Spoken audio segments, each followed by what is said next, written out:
अस्सलाम वालेकुम या अली मदद। मां आहियां तव्हांजो पंहिंजो अब्बास कुलोडा। जीअं त असांजो प्यारो दोस्त आहे, भाउ आर्टिस्ट भी आहे, कैमरामैन भी आहे, ऐं उन खां अलावा मुंहिंजो महबूब भाउ दोस्त आहे। छो त आर्ट जा जेके पाकू आहिनि, हिन हिकिड़ो पंहिंजे दोस्त फयाज़ लाशारी इताद जोड़ियो आहे जस्सो जे अदा खे ऐं उनजी पूरी टीम खे। जेके ॿिया दोस्त आहिनि असांजा सिंध जा जेके भी आर्टिस्ट आहिनि, मुंहिंजूं नेक तमन्ना हूंदियूं आहिनि ऐं अल्लाह कंदो त हीउ जेको प्लेटफार्म जुड़ियो वियो आहे, इन में असां बि गॾु हूंदासीं। लतीफ़ सरकार जो हिकिड़ो बेत आहे त के कुपड़ियूं थोरो पाणी बि खणी ईंदियूं आहिनि, पर उहे कम जूं हूंदियूं आहिनि। कड़े भॻी कगड़ी ठला भेरा न ॾे, हीअ हिकिड़ी उन फील्ड आहे।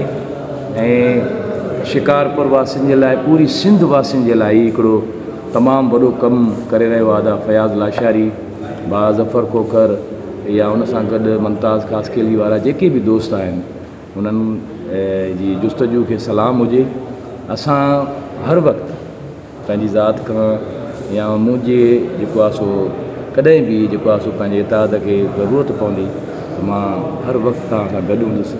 ऐं हीअ जेके अधे मूंखे कम ॿुधाया आहिनि त आर्टिस्ट हुजे, सिंगर हुजे, ऐं शाइर हुजे, सुगड़ हुजे, फाइन आर्ट जो माण्हू हुजे, ऐं उन खां अलावा जेकी भी इंसानियत आहे, इंसान ज़ात आहे, उन जे लाइ जेको आहे सो माना हिकिड़ो भलाई जो कमु ऐं हॾ ॾोखी जेको माण्हू ॿिए इंसान सां मुहबत कंदो आहे, अलाह उनखे अजर ॾींदो आहे। हिकिड़ो सोशल कमु अदा फयाज़ ॿुधायो, हिकिड़ो तमामु नेकी जो कमु आहे। सिंध फ़नकार इताद रुगो फ़नकारनि जे लाइ न, ओवरऑल जेके भी असांजा जेके दोस्त ग़रीब आहिनि या तइलीम जे हिसाब सां या जेके भी माना मसइला हूंदा, अल्लाह कंहिंजे मथां मुसीबत न आणे। बहितरीनु कमु आहे सिंध फ़नकार इताद। इंशाअल्लाह ताला असांजी दुआ आहे त इन इताद में जेके भी दोस्त बा फयाज़ सां गॾु आहिनि, असां बि गॾु हूंदासीं। छो त हीअ इंसानियत जी ख़िदमत जो हिकिड़ो प्लेटफार्म जोड़ियो वियो आहे। उन में अदाकार हुजनि या को बि इंसानु हुजे, ऐं अदा फयाज़ में उहा जुस्तजू आहे,